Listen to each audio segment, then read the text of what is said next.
చేశాడంటే వాళ్ళ ఫ్యామిలీ మెంబర్స్ని దింపుతాడు. దింపిన తర్వాత వాళ్ళు కులంతో దూషించడము, మనుషులను అటాక్ చేయడం, అమ్మాయిలని ఇన్సల్ట్ చేయడము, వాళ్ళ పోలీస్ స్టేషన్లో కంప్లైంట్ ఇస్తామని బెదిరించేది ఇవన్నీ చేశారు గతంలో. ఇది నాకు తర్వాత తెలిసింది. సో అదే రూట్లో వెళ్తున్నాడు.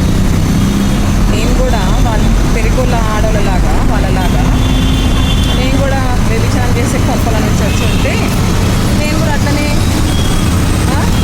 నా లైఫ్ కూడా అలాగే ఉండేది. నేను కూడా నలుగురు దగ్గర పడుకొని 20 ఎకరాల పొలం సంపాదించుకొని పతివ్రతలాగా బతికిలేదాన్ని. సో నేను అట్లా కాదు కదా. నేను తినక లక్షల కోసం చదివింది ఈరోజు వ్యభిచారం చేస్తున్న కొంపల నుంచి వచ్చిన నాగేశ్వరరావు చంద నన్ను చీట్ చేసి నన్ను మోసం చేసి నా శరీరం అనుభవించి నా మీద ఏమంటారు నాడి చేసి కులం పేరుతో దూషించి ఇవన్నీ చేసిన తర్వాత నేను ఎందుకు ఊరికే వదిలేయాలి? ఎందుకు ఊరికే వదిలేయాలి?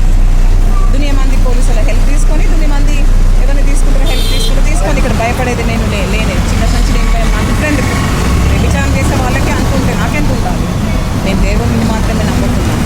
దేవుడు నన్ను వాళ్ళ చేతి చంపని, బట్ నేను జస్టిస్ కోసమే ఎదురు చూస్తున్నాను.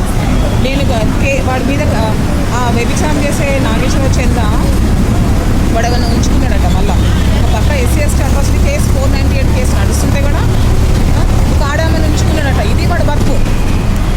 అలాంటప్పుడు నా లైఫ్ ఎందుకు స్పాయిల్ చేయాలి?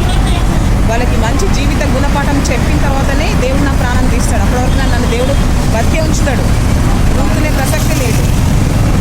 వ్యభిచారం చేసే కొంపలను ఇచ్చిన వాళ్ళకి అంత ఉంటే మరి నాకెంత ఉండాలి? నేను కూడా అన్నం తింటున్నా కదా. ఒకరోజు ఒక పూట కాకపోయినా ఒక పూటన్నా తింటున్నా కదా అన్నం.